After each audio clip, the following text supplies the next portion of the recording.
xi1 minus xj1, xi2 minus xj2, and so on. We can continue.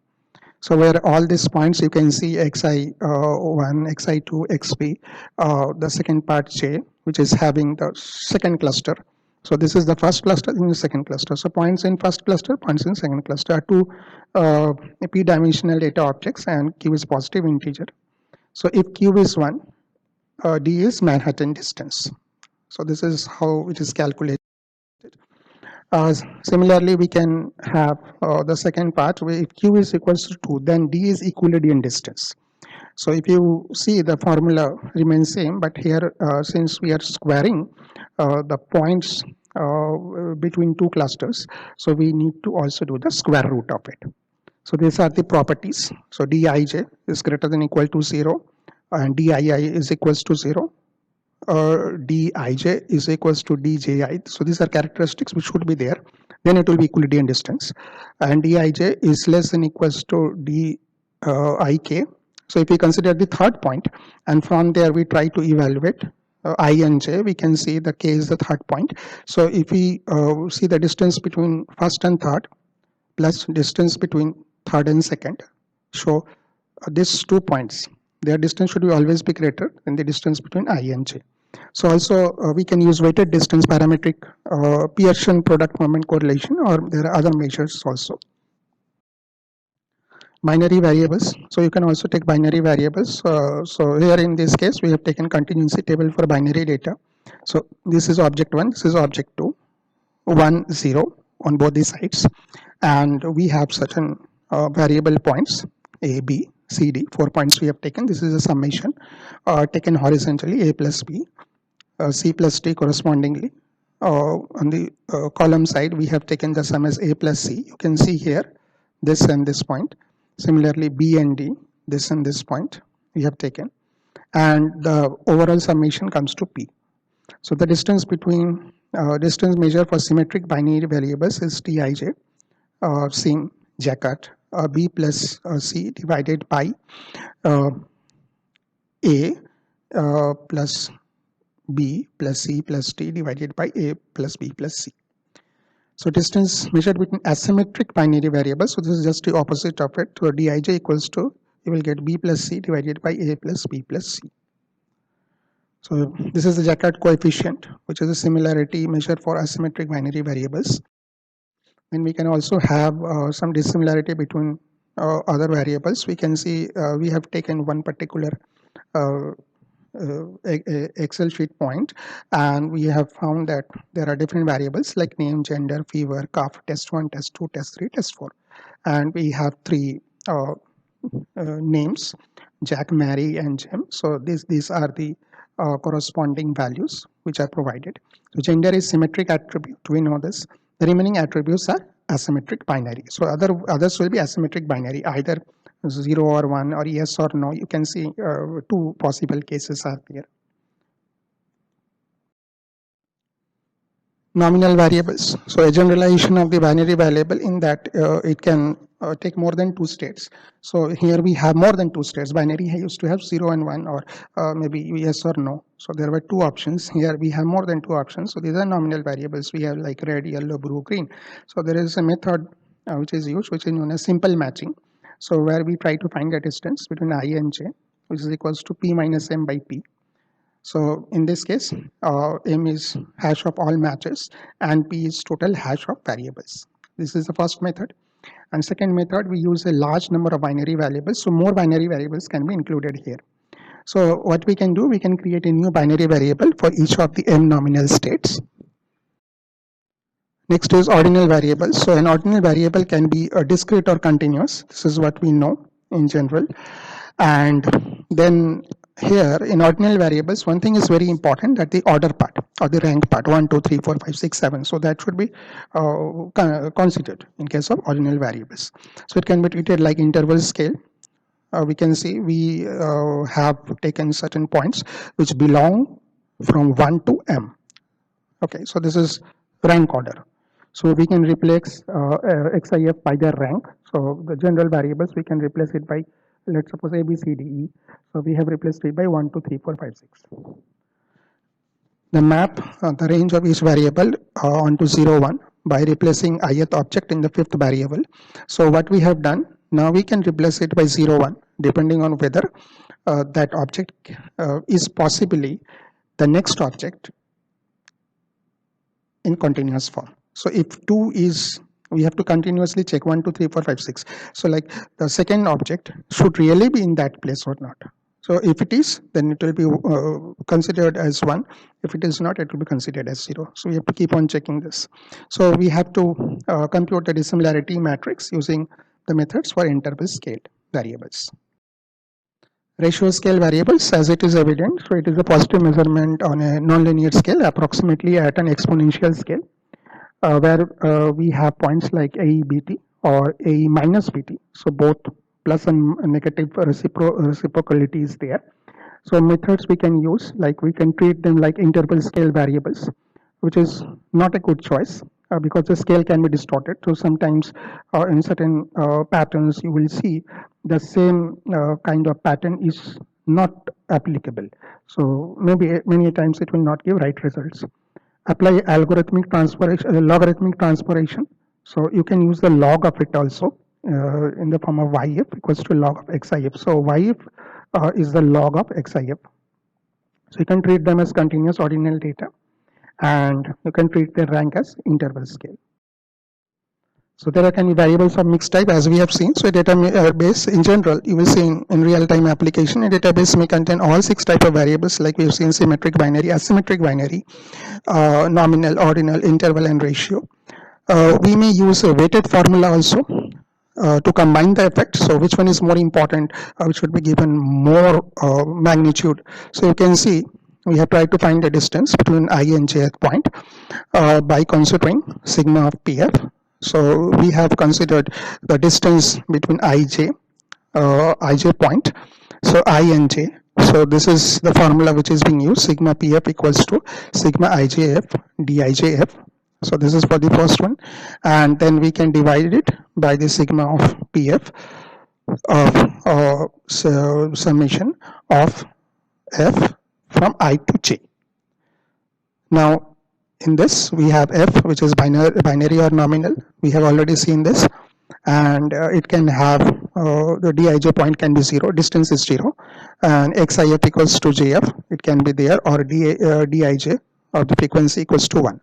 Otherwise f is interval based, so it can be interval based also, and we can use the normalized distance. We have to calculate that normalized distance. So if f is ordinal or ratio scale, we can compute ranks. We have already seen 1 2 3 4 5 6, and we can check if it is there, it will be given 1 point. If it is not, it will be given 0. And we can treat zf as an interval scale. So this is the formula which is used: zif equals to rif minus 1 divided by mf minus 1. Vector objects can also be there, so which are keywords in documents. We have gene feature in microarrays, and there are different other kind of very complex variables which are there. So these are vector objects. There can be different applications, like in case of information retrieval, like we have thousands of vocal applications or vocal text data which are coming. So in those cases we have to retrieve that which information is more important for us. So we can use this vector object measure. So there are different ways to find it out. So we can use cosine measure, we can use other variant like Tanimoto coefficient we can also use, where we are trying to find out the distance between 2 points. Like here they have calculated between x and y. So you can see the formula: sxy is equals to xt minus y divided by x mod of x and mod of y. So where xt is the transposition of vector x mod, and again x mod is the Euclidean distance of the normal vector x. So the mod you will see generally in terms of Euclidean distance. So this is the formula which we are using, the xy for vector objects. So the vector points are mentioned, the arrows are there. So xt y, xt into x plus yt into y minus xt into y. All these are vectors. So these are the major clustering approaches: partitioning, hierarchical, and density. Partitioning, you will see, we are constructing various partitions and then evaluate them by some criteria, like minimizing the sum of square errors. Or we can typically use k-means, k-matroids, Clarence. Hierarchical, we can create a hierarchical decomposition of the set of data. It means if there is rainfall, then there are, it means if there are rainfall, then what will be the climate, what will be the temperature, what will be the humidity. So you can create the hierarchy based on those methods. You can have typical methods: Diana, Agnes, Birch method, Rock method, or Chameleon method. It can be also based on density-based approach, based on connectivity and density functions, and it can typically use other methods like DB second or optics or Denclu methods can be there. So there can be other methods also, like grid-based approach based on multi-level granularity structure, very complex data.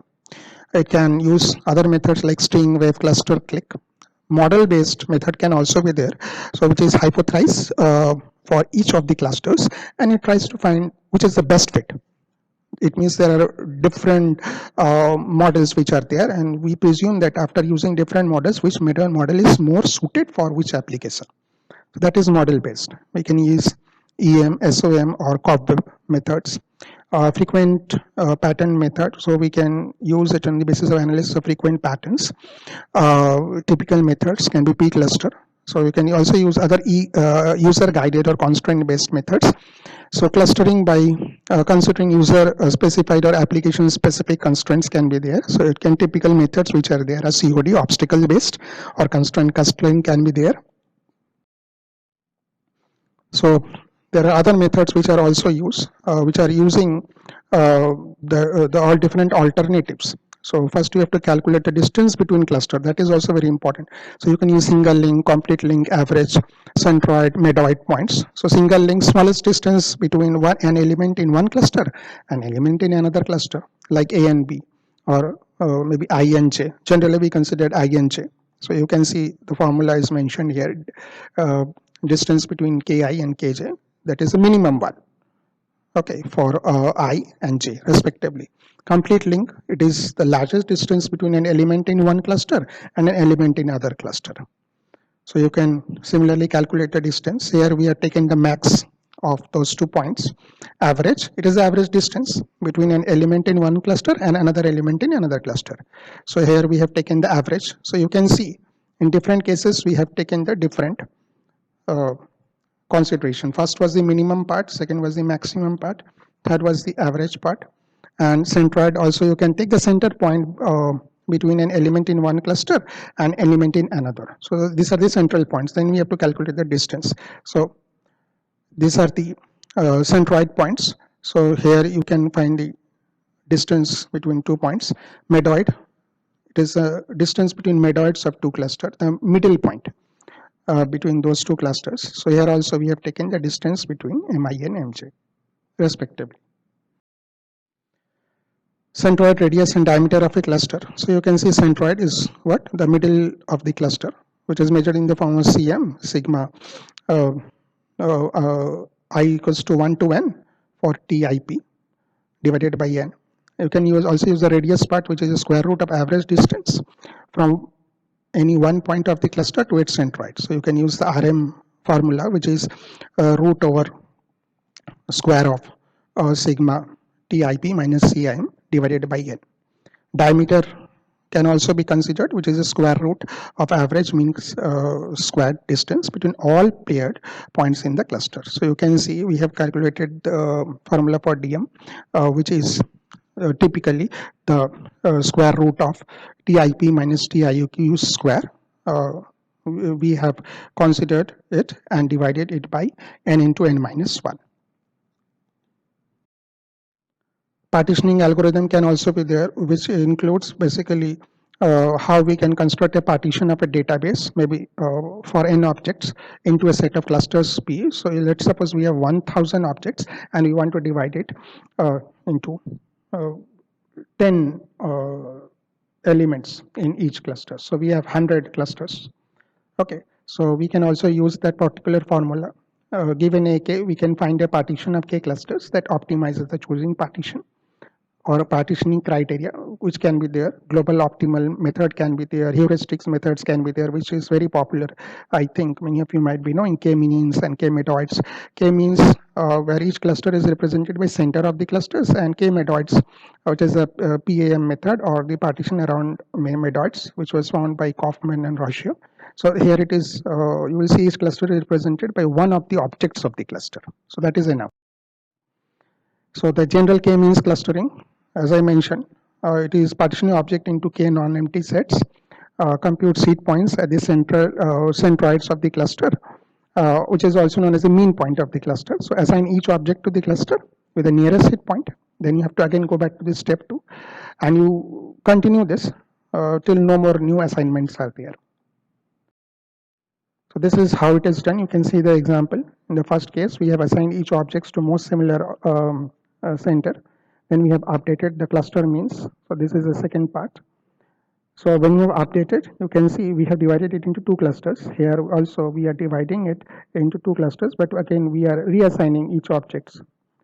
And then we reassign it again. So we find another cluster. So then again you update the cluster means, and now you can find the cluster formation is different. So if you compare the first cluster formation with the last cluster formation, you can find typically 2 different clusters are there. So this is continued. So in general, you will see the strength of this particular cluster k-means method, which is relatively very efficient. But again, it depends upon how many iterations are run. It often terminates at local optimum. So there are certain elements based on which these iterations are also continued. But again, there are limitations also, like it can be applicable only when mean is defined. So if mean is not given, then this system or this method might not be possible.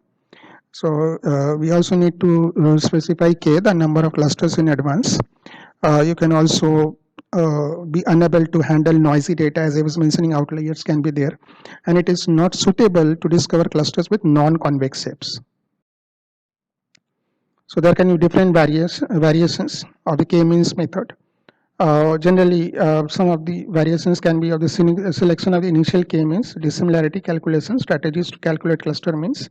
Then it can also be due to handling categorical data, which is replacing means of cluster with mode. Now, mean are replaced with mode. That can be a problem. This can be also be using new dissimilarity measures. Some other dissimilarity measures can also be there in terms of categorical data. You can also use a frequency-based method to update modes of clusters. So frequency method can be also used, and mixture of